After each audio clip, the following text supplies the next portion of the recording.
진짜 전문가들의 수익률 배틀 프로그램 주식 빅리그 시작합니다. 간밤 시장에서 정말 기다렸던 미국의 2월 CPI 지수가 발표가 됐습니다. 시장 예상치에 부합하는 6%로 집계가 되면서 시장은 불안감이 다소 걷히는 듯한 모습인데요. 전거래일 낙폭을 만회하는 듯한 반발 매수세가 유입되면서 오늘장 양시장 모두 다 강하게 상승하고 있습니다.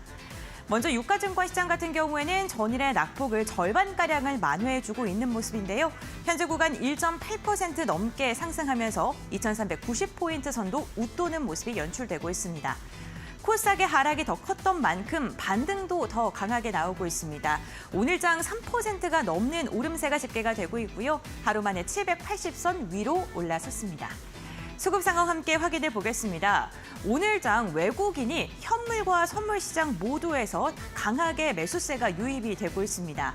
유가증권 시장에서 외국인이 600억 원 그리고 기관이 1,100억 원가량의 물량을 담아내고 있는 모습인데요.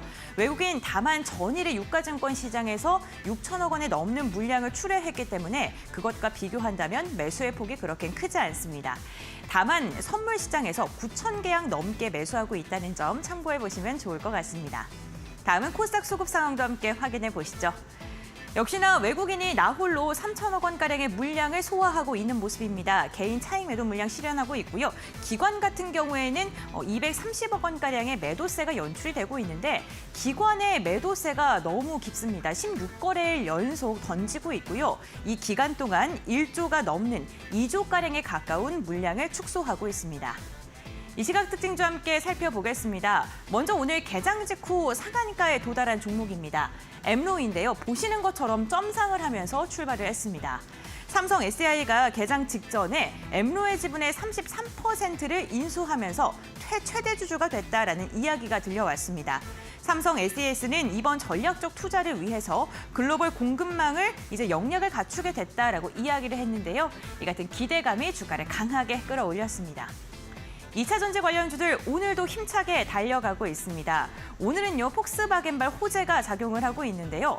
전기차 배터리 공장을 증설하기 위해서 신규 투자를 단행했다라는 소식에 2차 전지 관련주들 전반적으로 훈풍이 이어지고 있습니다. 미국과 중국 내 전기차 시장에 본격적으로 진출하기 위해서 캐나다의 북미 시장에 첫 전기차 배터리 공장을 건설한다고 이야기를 했는데요.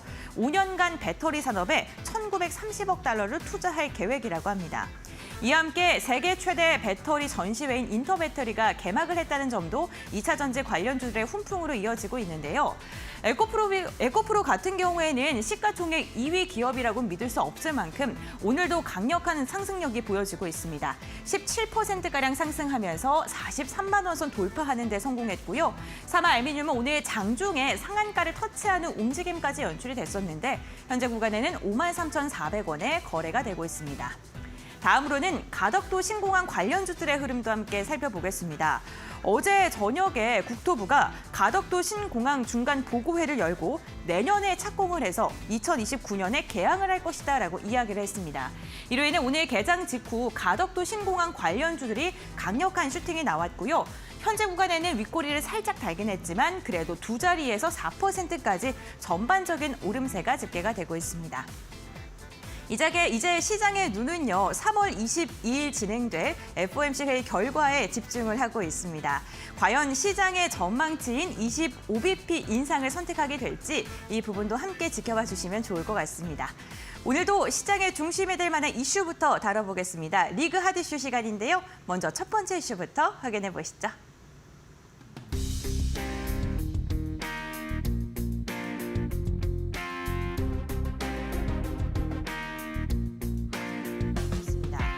웅장하고 미래지향적인 디자인 요소를 갖췄는데요.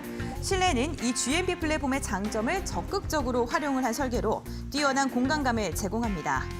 기아의 고급 전기 SUV EV9이 베일이 벗게 됐는데 3월 말 온라인으로 세부 상품 정보를 공개하고요. 2023 서울 모빌리티 쇼에서 일반 고객을 대상으로 선보일 예정이라고 합니다. 기아 친환경차 시장에서 퍼스트 무버가 될 수 있을까요? 관련 기대감이 지속되면서 기아 상승력을 보여주고 있는데요. 조금 더 자세한 이야기 전문가들과 함께 나눠보겠습니다.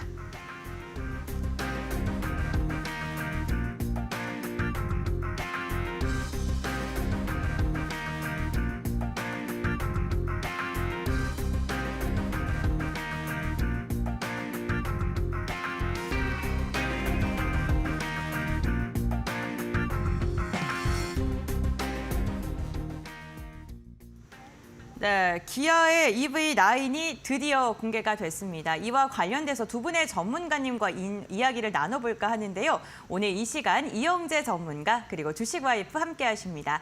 안녕하세요. 안녕하세요. 네, 하루 만에 이렇게 시장이 달라질 수 있을 건가요? 네, 오늘 좀 기분 좋게 웃으면서 한번 이야기 나눌 수 있을 것 같은데요. 현대차 그룹의 질주가 정말 심상치가 않습니다. 이영재 전문가님께서는 이번 신작 발표를 좀 어떻게 바라보시는지 궁금합니다. EV9 제가 지난주도 한번 말씀을 드렸던 차 종류였던 것 같아요. 오늘 이제 기사들 조금 살펴보니까 아빠들이 기다렸던 차다. 아빠가요? 큰가요?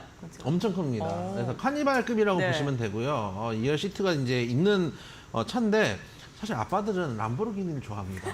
무슨 소리입니까? 이런 거 좋아하지 않아요. 포르쉐 끌고 싶습니다. 네. 근데 현실이 어쩔 수 없기 때문에 카니발을 네. 끌고 다니는데 일단 EV9 같은 경우는 이제까지 사실 카니발을 제외하고는 대체할 만한 이제 가정용 패밀리카가 없는 상황에서 전기차로 나와 있는 새로운 신차종이라고 생각을 해주시면 됩니다.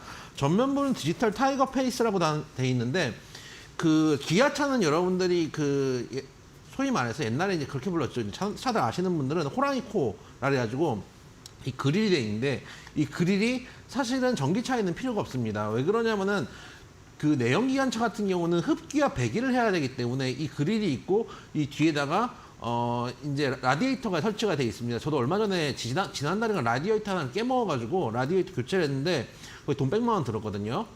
근데 그런 것들이 없고 대신에 막혀져 있는 이제 디자인을 하고 있는 모습이라고 네. 생각해 주시면 되고 전용 플랫폼인 GMP라고 하는 플랫폼을 사용했습니다. 이 GMP가 뭐냐면 EV 글로벌 모듈러 플랫폼이라고 하는 플랫폼을 사용했습니다. 그런 점을 우리가 좀 이제 퍼스트 무브로서 볼 수 있다는 거 생각이 되는데 과거에는 우리가 처음에 포니가 나오는 시절에는 이미 해외에 자동차들이 있고 거기에 대한 기술을 우리가 들여와가지고 따라가는 이제 자동차들을 만들다 보니까 그 차종에 따라서 각각의 플랫폼들이 만들어지는 경우들이 많이 있었습니다. 근데 이제 지금은 이미 어느 정도 내연 차량에 대해서 현대차도 그렇고 기아차도 완성된 기술력을 보여준 상황에서 새로운 모멘텀이 될 전기차를 만들다 보니까 하나의 플랫폼을 공유하는 상황이 됐습니다. 이 GMP 플랫폼 같은 경우는 이번에 나온 EV9뿐만 아니라 니로나 제네시스 전기차에도 들어가는 플랫폼이기 때문에 가격대 이제 가성비를 만들 수 있는 측면에서 우수하다. 왜냐하면 여러 플랫폼을 돌렸으니까 그런 점에서 가격 성능이 조금 더 시장에서 부각될 수 있다는 것들을 좀 보셨으면 좋겠습니다. 전면부는 이제 일단 아까 말씀드렸던 대로 디지털 타이거 페이스를 추구하고 저는 개인적으로 옆에 이제 스몰 큐브 플루레센 LED 헤드램프를 되게 좋아하거든요. 예전에 그 차에 보시면은 이 차 전면에 이제 조그맣게 이 헤드램프가 밑에 하단에 달려 있는 게 있거든요. 요 부분들의 사실은 이제 안개등처럼 쓰기에도 좋고 실제 디자인으로도 괜찮은데 그런 부분들도 달려 있고 가장 중요한 건 실내 공간입니다. 실내 공간이 아까 말씀드렸다시피 카니발을 대체할 수 있는 차량이 되려면은 일단 휠 베이스가 길어야 되는데 역시 이 GMP 플랫폼을 통해서 평평한 바닥과 긴 휠 베이스를 구현했다라고 뉴스가 지금 나오고 있습니다. 원래 콘셉트카가 작년 한 말쯤에 LA에서 나왔었는데 통상 콘셉트카를 디자인이 나오면 그게 실제 판매하는 자동차들은 그 콘셉트카를 따라가지 못하는 경우도 있습니다. 근데 이번에는 콘셉트카 디자인 그대로 지금 따라온 상황이고 저는 개인적으로 이제 동글동글한 차 말고 이런 좀 각진 형태의 차들을 선호하거든요. 네. 그래서 이제 각진 디자인이 나왔다는 것도 좀 긍정적으로 볼 수 있습니다. 좀 가벼운 뉴스를 말씀드리려고 이 뉴스를 좀 말씀을 드리고 있는데 사실 다른 것보다 제가 이제 그 방송에서 많이 말씀드리지만은 제가 제일 걱정하는 것들은 무역 적자를 지금 걱정을 많이 하고 있죠. 특히 이제 그저께 제가 방송에서 그런 말씀을 드렸습니다. 만약에 좀 우리 무역 적자가 계속 누적되어 있는 상황인데 여기서 외국인들이 만약에 동시에 매도를 치고 환율을 바꿔가지고 튀어버리면은 우리가 외환 보유고 문제를 겪지 않을까라는 얘기를 했던 적도 있습니다. 근데 어제 대량 매물이 나오고 환율도 급등을 했던 것들을 보여줬습니다. 만약에 이게 하루로 끝났으니까 망정이지 CPI가 시장 컨센서보다 높게 나오고 여기서 대량 매도세가 계속 한 7, 8일 나와버리면은 정말로 외환보유고 문제가 될 수 있거든요. 그래서 수출 동향도 우리가 좀 살펴봐야 된다고 생각이 되는데 3월 들어서도 수출 감소폭이 두 자릿폭으로 확대됐습니다. 수출이 반년 내리 이제 뒷걸음질을 할 상황을 보여주고 있는 상황이고 1월부터 올해 이제 이번 달이죠. 1월 달 1일부터 10일까지 수출액이 157억 9,100만 달러로 지난해 같은 기간에 대비해 가지고 16.2%가 줄었습니다. 하루 조업일 수를 고려해도 전년 대비해서 27.4%가 줄면서 감소폭이 더 커지는 상황이다라고 좀 생각을 해주시면 되겠고요. 지난해 10월부터 지속적으로 수출 감소폭이 줄어들고 있는 상황입니다.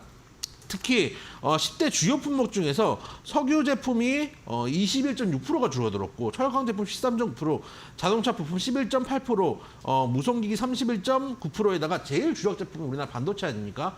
반도체 수출액도 41.2%나 줄어들었습니다. 근데 20대 주요 품목 중에서 유일하게 성장성이 보였던 거, 수출 증가했던 게 승용차 부분입니다. 승용차 수출만 133.7%가 증가했습니다. 지금 자동차 성장세가 그만큼 두드러지고 앞으로도 전기차들을 또 발전하게 된다면은 해외에서도 우리 시장, 우리 자동차들 관심 있게 보고 있다라고 생각을 해주시면 되겠습니다. 특히 지금 경기가 어렵기 때문에 중고차 가격이나 지금 미국에서도 마찬가지 자동차 가격들이 좀 내려오고 있는 상황인데 이런 것들을 봤을 때 가성비가 있는 현대차나 기아차들이 사실은 조금 더 시장 점유율을 높여갈 수 있는 가능성들이 있다. 이따가 이제 한 번 더 설명을 드리겠지만 지금 우리나라의 자동차 현대차 그룹이 폭스바겐 그룹이나 도요타 그룹과 이 뒤를 이어서 글로벌 3위에 이미 차지하고 있는 점유율을 차지하고 있는 상황이다라고 여러분들 좀 생각을 해주시면 되겠고 그만큼 앞으로 미국에서도 또 중국에서도 우리나라 자동차들을 많이 봤으면 좋겠다. 옛날에는 그 미드를 보면은 현대차 그러면 되게 비아냥거리는 싸구려 차처럼 취급할 때가 있어요. 여러분들 네. 프렌즈를 보신 분들은 아실 겁니다. 근데 지금은 그런 상황들이 아니기 때문에 우리나라 자동차 성장성 그리고 새로 나온 EV9도 주의 있게 보자. 여기에 수출 효답 품목이기 때문에 여기에서 정부가 얼마나 지원을 해줄지도 좀 눈여겨봐야 될 필요가 있다는 말씀 드려보도록 하겠습니다. 네, 알겠습니다. 어쨌든 국내 완성차 기업들의 앞으로의 행보도 좀 긍정적으로 판단하고 계신 걸로 보이는데 그럼 주식와이프님께서는 어떻게 바라보시는지 주식와이프님의 의견도 궁금합니다.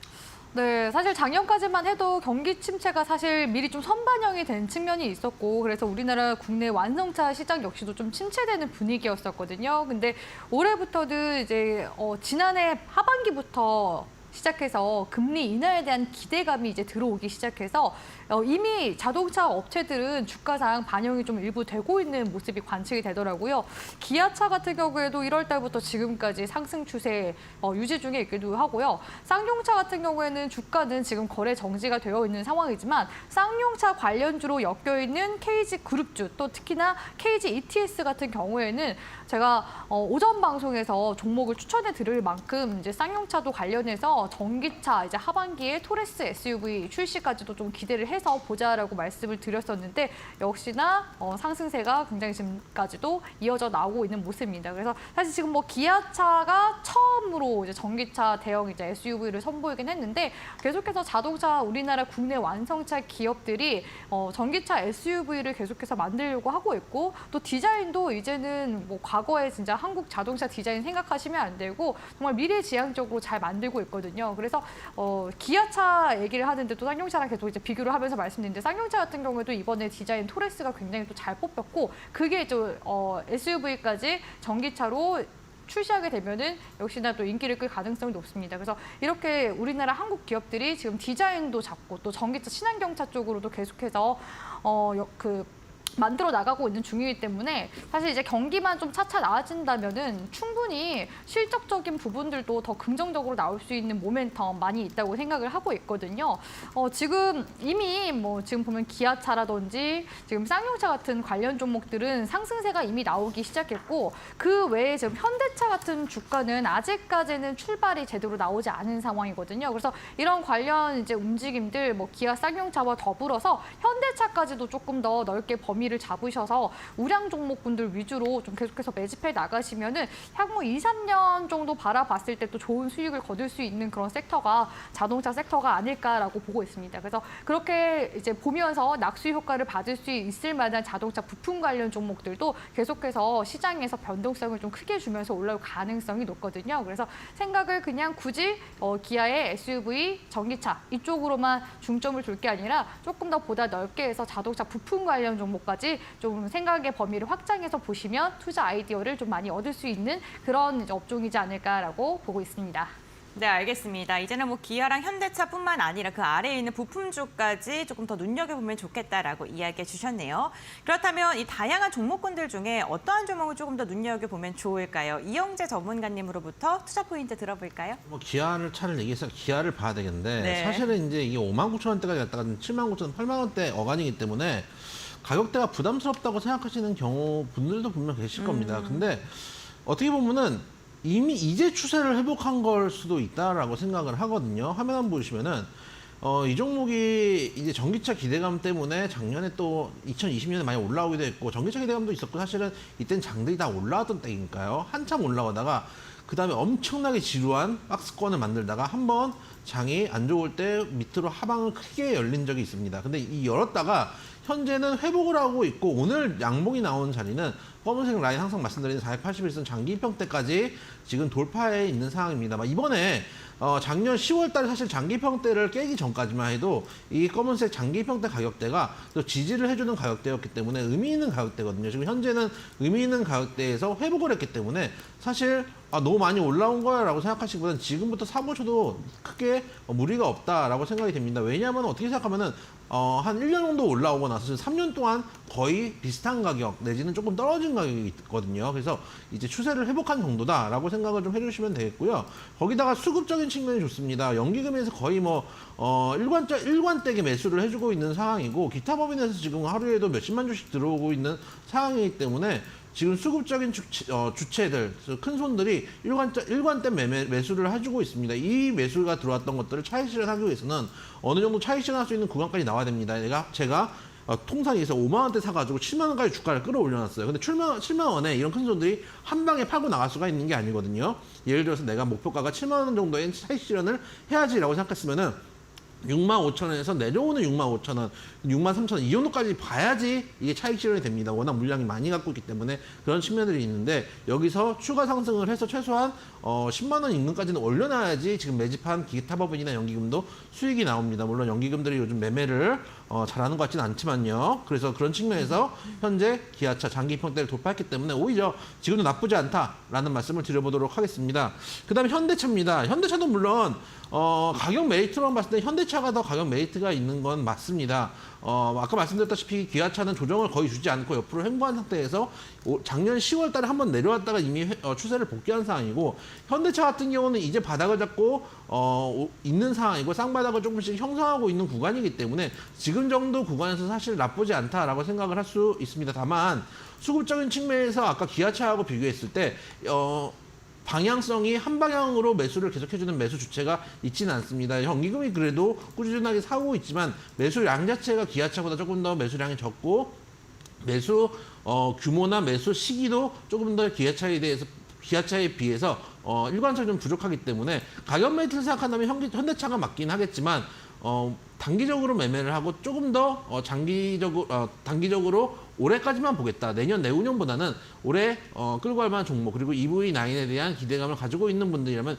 기아차가 조금 더 빠른 매매에는 적합할 수 있다라는 말씀 드려보도록 하겠습니다. 아까 말씀드렸지만 기아차는 장기 평대를 돌파했고 지금 현대차는 상방의 장기 평대들을 가지고 있기 때문에 매물대에 걸릴 수 있는 가능성들이 있습니다. 두 종목 다 어느 종목도 괜찮지만 본인의 투자 성향에 따라서 고르셨으면 좋겠다라는 말씀을 드려보도록 하겠습니다. 아까도 말씀드렸지만 현대차, 기아차, 일본 도요타그룹 그리고 독일 폭스바겐에 이어서 글로벌 3위 자동차 대수를 인도하고 있다라는 말씀도 다시 한번 드려보도록 하고요.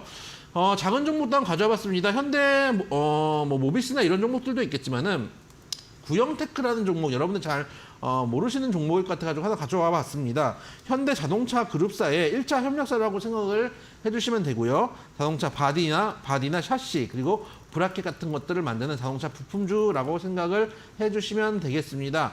일단 지금 말씀드리지만은 작은 종목들을 할 때는 실적이 좋아야 되겠죠. 화면 한번 보시면은 2020년에 29억 정도 영업이익을 만들던 회사가 21년에 40억 그리고 올해는 3분기까지 전년 동기 대비해서 170%가 넘는 영업이익 상승을 가지고 온 상황이고 PBR 0.83배 정도의 흐름. 그리고 현재 작년에 2021년에 재작년이죠. 급하게 급등을 한번 준 다음에 화면을 좀 더 좁혀봐야 되겠네요. 급등을 한번 준 다음에 조정을 꽤 많이 줬습니다. 현재 구간에서 전에 이제 지지 줬던 2,200원대 정도에서는 지지를 주고 땅바닥을 찍고 지금 다시 한번 반등을 할 수 있는 구간.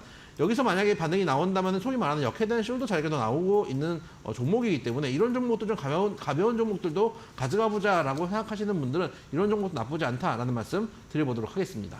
네, 알겠습니다. 현대차 그룹주부터 구형테크까지 가격 전략 한번 들어봤고요. 어쨌든 저희가 방송 중에 이슈에 대한 이야기를 나누고 있지만 방송 시간 외에도 시장의 대응은 꾸준히 해주셔야 됩니다. 전문가님과 함께 할 수 있는 방법에 대해서 한번 들어볼 텐데요. 이영재 전문가의 노란톡 참여 방법 알려주시죠. 네, 매일 이제 여러분들께 시황 뉴스들 올려드리고 있습니다. 어떤 주식시장이 글쎄요, 여러분들 회사 생활을 하면서 내가 이제 모든 회사 생활을 파악하고 있으면 모르겠지만 그렇지 않으면 어떻게 하는 게 가장 현명합니까? 주변에 말 많고 소문 잘 듣는 사람들을 옆에 두면은 회사에 있는 모든 소문과 나의 인사평가가 다 귀에 들고 있습니다. 그런 다음에 남들이 어떻게 알았냐라고 물어보면은 뻔뻔스럽게 대답을 하는 거죠. 우리 회사에는 벽에도 귀가 있다. 이렇게 얘기를 하는 겁니다. 그래서 그런 것처럼 주식시장에서 일어나는 모든 소문들이나 뉴스들 여러분들이 다 챙겨볼 수 없습니다. 그렇기 때문에 밑에 QR코드, 핸드폰 카메라로 핸드폰 카메라 앱을 열고 딱 대시면은 딱 링크가 뜹니다. 띄워서 누르고 들어오시면은 그 소문들 저희가 모아가지고 올려드리고 있고 또 종목에 대한 고민들 또 시장에 대한 고민들 상담해드리고 있으니까 그런 측면들 이용해봤으면 좋겠다라는 말씀 드리고 있습니다. QR코드 힘들다 하시는 분들 또 연배가 있으신 분들은 QR코드 적응 못하시고 계십니다. 저희 어머니도 못하시더라고요. 그런 분들은 문자 샵 3772로 고수라고 문자를 보내주시면 저희가 링크를 보내드리니까 그걸 이용하셔서 함께 참여하셨으면 좋겠다는 말씀도 드리도록 하겠습니다. 네, 정말 시장에 많은 무성한 이야기들이 있다 보니까 어떠한 이슈가 더 중요한지 덜 중요한지 가리는 것도 쉽지가 않습니다. 이영재 전문가님과 함께 하시면 그런 정보도 골라서 알려주신다고 하니까요. 샵 3772번 건당 100원의 문자로 고수 두 글자 보내주시길 바랍니다. 노란톡으로 입장할 수 있는 링크를 저희가 알려드리도록 하겠습니다. 그럼 이렇게 첫 번째 이슈 마무리하도록 하고요. 이어서 두 번째 이슈 살펴보겠습니다. 윤석열 대통령이 제14차 비상경제 민생회의의 모두 발언을 통해 2024년까지 300조 원에 달하는 대규모 민간 투자를 바탕으로 수도권에 세계 최대 규모의 신규 시스템 반도체 클러스터를 구축하겠다고 밝혔는데요. 정부의 반도체 클러스터 구축, 관련주들은 앞으로 어떻게 향할까요? 관련 이야기 나눠보겠습니다.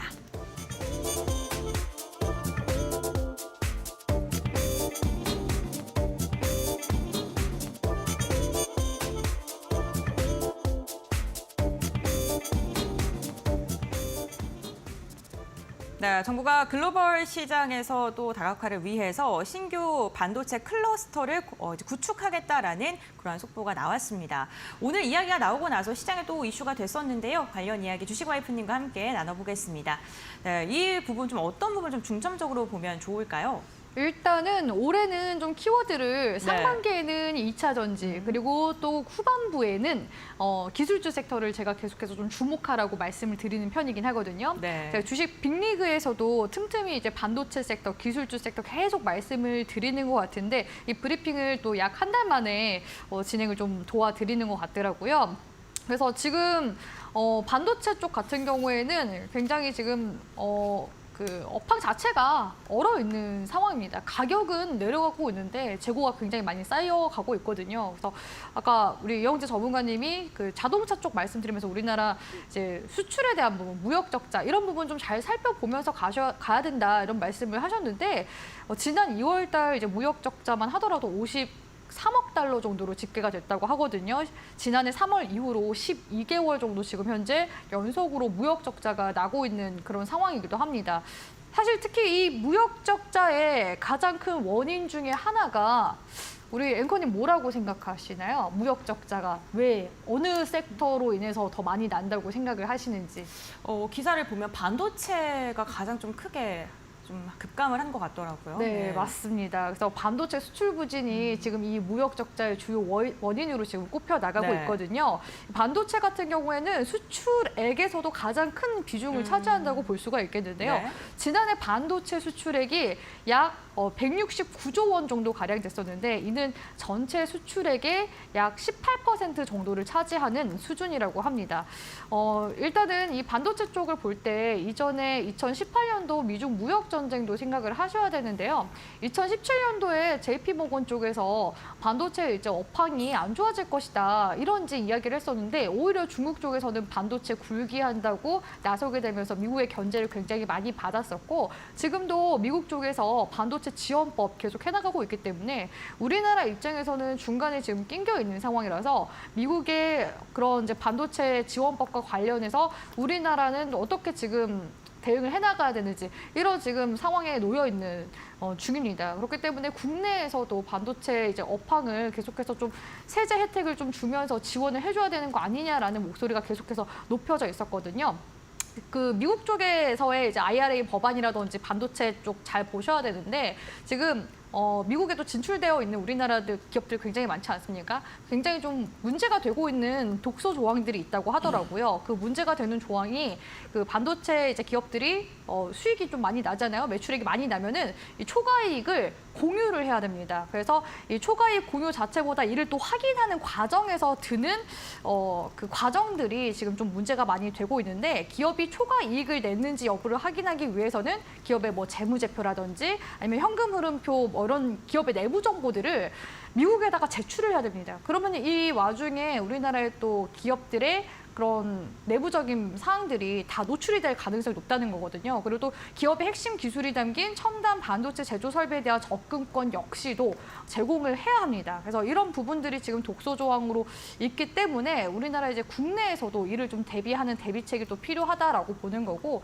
그렇기 때문에 지금 계속해서 이런 반도체 부진에 대한 이야기부터 시작해서 미국의 독소 조항 그렇기 때문에 우리나라 이제 국내에 대한 정책은 어떻게 흘러갈 것인가 이런 부분들까지도 같이 전반적으로 보셔야 된다는 겁니다. 그래서 윤 대통령이 이번에 무려 300조 원에 달하는 대규모 민간 투자를 이제 바탕으로 해서 수도권의 세계 최대 규모의 신규 시스템 반도체 클러스터 이제 구축한다는 이야기를 했죠. 그러면은 결국에는 뭐냐? 시장에 자금이 또 흘러올 가능성이 높습니다. 그러면 이로 인해서 사실 우리나라 국내 증시가 하단 구간을 또 지지를 강력하게 또 받아줄 가능성도 높거든요. 그래서 증시가 올라가려면은 결국에는 또 기술주 섹터들이 올라와야지만 상승세가 나올 수 있기 때문에 이를 위한 지금 빌드업은 좀 다 되어가고 있는 게 아닌가라는 생각이 들고 또 이 조세 특례법 개정안의 국회 입법 협상이 이제 또 사실상 타결도 되었습니다. 그래서 반도체 산업 지원을 위해서 시설 투자에 대한 세액 공제율을 높이는 내용의 정부 입법함을 이제 거부를 해왔던 더불어민주당 쪽에서 이제 원안대로 수용을 하기로 했거든요.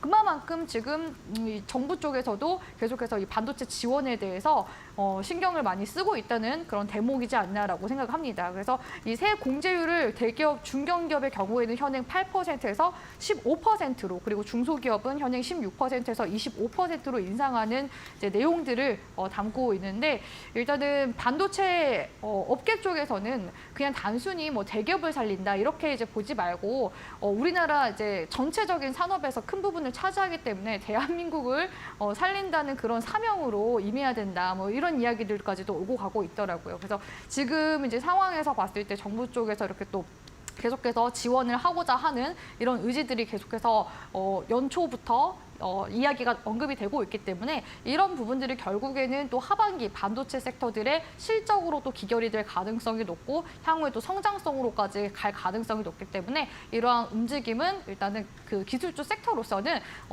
굉장히 좋은 이슈라고 보고 있고요. 여전히 기술주 섹터들 긍정적으로 보셔도 괜찮다라는 말씀 정리해서 드리도록 하겠습니다. 네, 알겠습니다. 어쨌든 현금이 흐르게 되면 산업 자체가 활성화가 될 것이다라고 이야기해 주셨는데 이영재 전문가님의 의견도 한번 들어볼까요?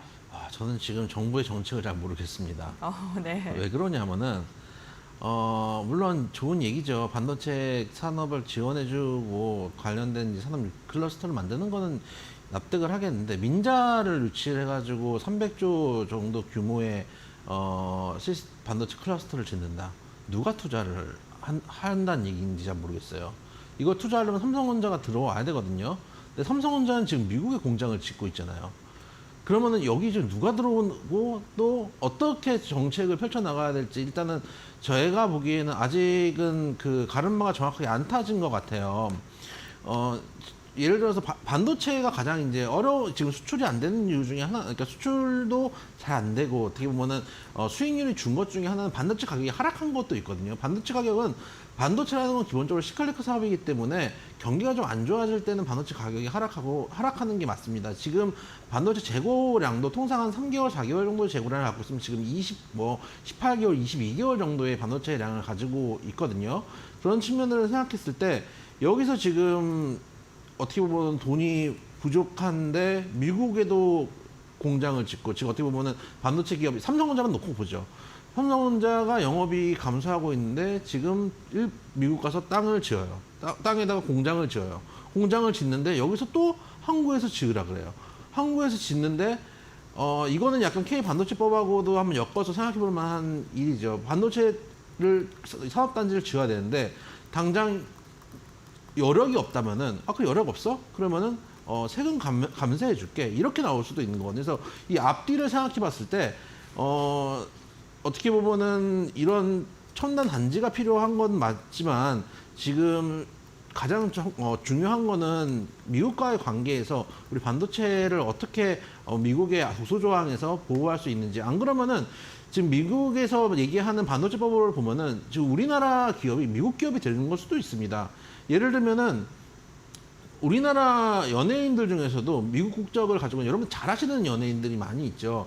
미국 국적을 가지고 예를 들어서 우리 잘 아시는 마블리 동석이 형님을 좀 생각을 해보면은 실제 미국 국적을 가지고 있고 우리나라에서 병역을 하지 않습니다. 근데 우린 다 한국 사람인 줄 알고 있잖아요.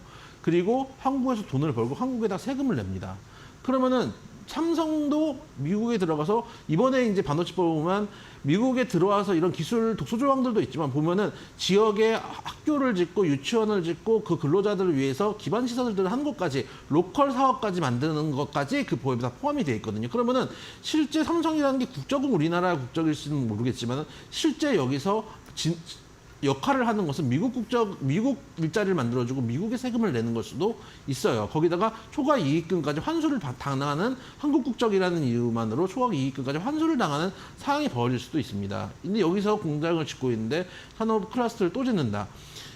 그래서 일단은 가장 먼저 해야 될 거는 미국과의 관계를 해법을 만들어내는 것이고, 저는 반도체도 중요하지만 이 정도의 산단을 만들려면은 저는 2차전지나 자동차 쪽에도 좀 신경을 썼으면 좋겠다 말씀드리지만 반도체는 어느 정도 성숙된 사업이라고 하고 여기서 일단은 더 올리느냐 이런 이제 문제가 된다면은 2차전지라든지 전기 자동차 같은 게 이제 크게 성장하는 사업이거든요. 그러니까 전교에서 2등하는 애들 1등을 만드는 건 정말 많은 자원을 들이붓고서도 효율이 떨어지지만 전교 한 4, 50등 하는 애들을 1등으로 만들려면은 그 들어가는 자원에 비해서 얻는 성적순이 점수 폭이 크단 말이에요. 그래서 그런 것들도 좀 생각을 하면서 정부가 투자를 했으면 좋겠다는 말씀도 드려보도록 하겠습니다. 네, 알겠습니다. 이번 정부의 정책 발표에 대해서 좀 부정적인 의견을 내주셨습니다. 차라리 이제 더 성장을 할 수 있는 산업군에 투자를 해야 된다라고 이야기해 주셨는데 어쨌든 정부가 진행을 하게 된다면 관련 수혜주들은 움직일 수밖에 없습니다. 그렇다면 어떠한 좀 종목들을 또 눈여겨봐야 될지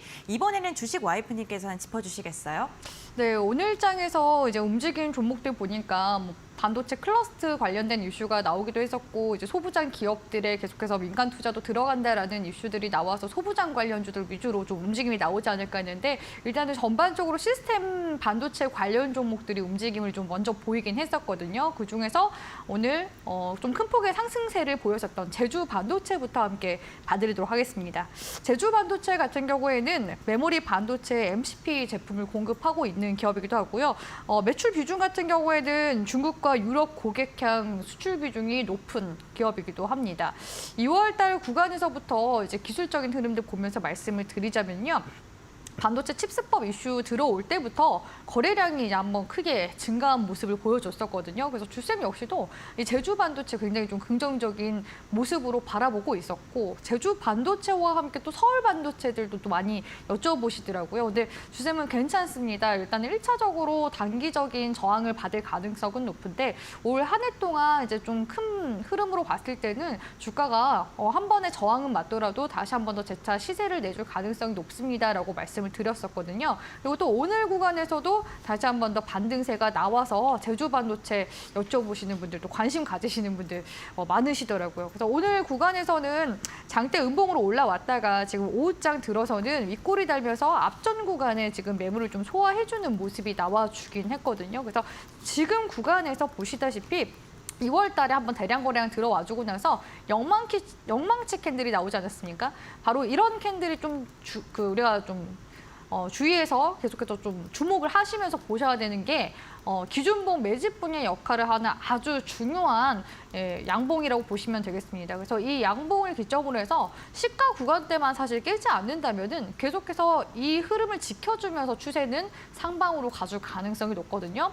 바로 전일 구간에서 음봉으로 주가가 빠지긴 했지만 결론적으로는 이 시가 구간대 지켜주면서 다시 한 번 더 재차 반등이 나와주는 모습이 나왔죠. 그래서 기술적인 흐름에서는 중요한 구간이 2월 달에 한번 나와줬었기 때문에 기준으로 한번 잡고서 흐름을 좀 보시는 게 좋을 것 같다라고 보여지고요.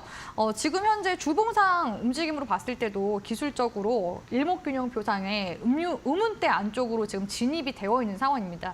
이 음운대 구간을 돌파를 하게 되면은 추세가 강력하게 지금 상방으로 시세를 내줄 가능성이 높거든요. 그래서 지금 구간에서는 상승 이후의 눌림, 그 다음에 이제 N자 파동이 나오는지를 좀 지켜봐야 되는 그런 이제 구간이라고 보여지고, 사실 저는 신규 매수도 가능하다고 보고 있거든요. 그래서 올해 좀 수혜를 크게 받게 된다면은 6,700원 구간대까지도 제주 반도체는 상승세가 나올 가능성이 높지 않을까라고 보고 있습니다. 월봉상 추세상으로 봤을 때도 하락 추세선을 깨고서 이제 상방으로 전환되는 추세가 나와주기 시작했거든요. 그래서 여전히 제주 반도체는 일단은 관심 종목에라도 넣어두시고 보시는 게 좋겠다라고 말씀을 드리고 싶고요. 두 번째 종목은 제가 미래 반도체를 봐드릴까, 자람 테크놀로지를 봐드릴까 고민을 하다가 미래 반도체 같은 경우는 제가 이전에도 한번 리뷰를 도와드린 것 같아서 자람 테크놀로지를 좀 움직임을 봐드릴까 해요. 자람 테크놀로지는 오늘 구간에서 시세가 한 10%대 정도 등락이 나온 종목이기도 하거든요. 시스템 반도체 설계 전문 기업이기도 하고요. 상장 이제 준비하면서 고난이 많았습니다. 삼수생인데 그래도 좋은 시점에서 저는 상장을 했다고 보고 있긴 하거든요. 상장하고 나서 주가 최고가 찍어주고 다시 낙폭 구간 이후에 추세 돌려주는 모습 나와주고 있는데, 딱 이때 반도체 클러스터 이슈까지 붙어주면서 나 반도체 관련주야 라는 그런 신고식을 지금에서야 좀 제대로 하고 있는 모습이라고 보여집니다. 그래서 신규 상장주이기 때문에 추가적인 움직임은 봐야 되겠지만 미래 반도체가 지금 현재 주가 움직임이 좀 부담스럽다 하신다면은 이 순위로 자람 테크놀로지 움직임도 좀 같이 함께 보시면 좋을 것 같다라는 생각이 들고, 이 자람 테크놀로지에서 만든 시스템 반도체 장비가 올해부터는 이제 본격적인 판매에 나서게 되면서 성장 궤도에 진입이 될 가능성이 높거든요. 그래서 기업의 이런 내부적인 호재 이슈들도 같이 함께 보셨으면 좋겠습니다. 그리고 이제 마지막 종목 같은 경우에는 코아시아 한번 봐드리고 싶은데요. 코아시아 같은 경우에는 삼성전자 협력사입니다. 그래서 삼성전자의 낙수 효과를 받을 수 있는 기업이기도 하고요. 삼성전자 쪽에서 최근에 차량용 반도체에 계속해서 투자도 하고 있고 공장도 짓고 있는 중이기도 하죠. 코아시아 같은 경우에는 삼성전자와 차량용 반도체 관련해서 협력사로 지금 엮여 있기도 하고요. 또 삼성전자와 시스템 반도체 관련해서 계속해서 업무 협약도 맺어 나가고 있습니다. 근데 지금 현재 재무적인 부분에서 봤을 때는 계속 신사업에 좀 투자를 하고 있는 모습이거든요. 그래서 매출액은 코로나 팬데믹 때 한번 좀 꺾이긴 했으나 다시 좀 회복세를 보이고 있긴 하지만 영업이익이랑 당기순이익은 아직까지 좀 적자가 있습니다. 그래서 아직은 업황에 대해서 조금 타격을 받고 있는 중이기도 하고, 또 신사업에 계속 좀 투자를 늘려나가고 있는 부분들이 약간 재무적인 건전도를 조금 저해시키는 그런 요인이지 않을까라고 보고 있어서, 코아시아 같은 종목들은 일단은 단기적인 관점에서는 볼 수 있지만 중장기적으로 가져가기에는 앞선 종목들 중에서 좀 편안하게 가져갈 만한 종목은 차라리 제주 반도체로 공략을 하시는 게 낫지 않을까라고 보고 있기 때문에, 단기 관점으로 오늘 구간에서는 지금 매물 소화하는 움직임이 나왔거든요. 그러면은 추가적으로 사실 시세가 더 눌릴 수도 있는 부분이 있어요. 그래서 지금 구간에서는 8,400원대 구간대만 좀 잘 지켜준다면은 다시 한 번 더 자리가 단기적으로 잡히는지 좀 볼 필요성은 있거든요.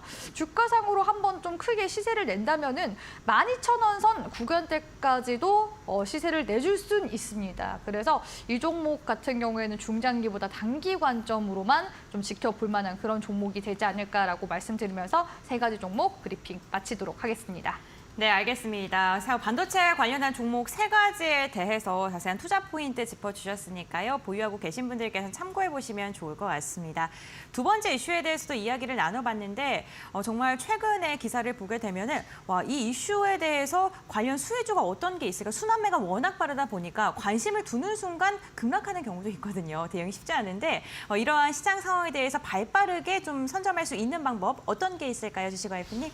네, 일단은 우리 시청자분들이 가장 많이 어려워하시는 부분이 종목 대응이거든요. 사실 맞아요, 종목을 추천하는 그런 방송은 굉장히 많습니다. 그래서 주쌤 같은 경우에는 예전에는 이제 종목 제가 드릴 테니까 수익 많이 내드릴게요. 네. 이렇게 방송을 했었거든요. 근데 하다 보니까 제가 전문가 경력이 쌓이면서 우리 시청자분들께 종목은 많이 드리지만 좋은 종목을 드려도 대응을 못 하시는 분들이 많으시구나. 이런 이제 안타까움이 많았습니다. 그래서 제가 매주 수요일마다 장중 무료 방송 통해서 종목 대응 같은 것들 다 도와드리고 AS도 도와드리고 있거든요. 그래서 우리 시청자분들이 또 좋은 전문가를 만나서 좋은 전략을 또 가져가는 게 중요하다고 생각합니다.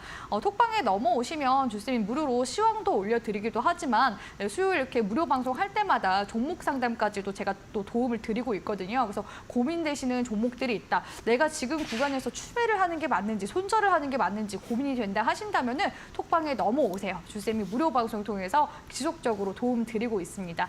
주쌤의 톡방 넘어오시는 방법 지금 샵 3772번 문자로 보내셔도 들어오실 수 있거든요. 100% 무료로 운영하니까 부담 없이 들어오셔서 도움 받아가셨으면 좋겠습니다. 네, 알겠습니다. 주식와이프의 노란톡 오픈 채팅방 참여할 수 있는 방법입니다. 샵 3772번 건당 100원의 문자를 통해서 주와 두 글자 보내주시면 저희가 문자 답장으로 노란톡 입장할 수 있는 링크를 보내드리니까요. 참고해보시면 좋을 것 같습니다. 저희가 방송 중에 다양한 종목 이야기 함께 해드리고 있는데요. 투자 판단의 참고 자료이고요. 투자에 대한 선택 시청자에게 있다는 점 당부의 말씀 전해드리겠습니다. 그럼 지금까지 이야기 나눈 두 가지 이슈 다시 한번 정리해드리고요. 본격적인 수익률 게임으로 돌아오겠습니다.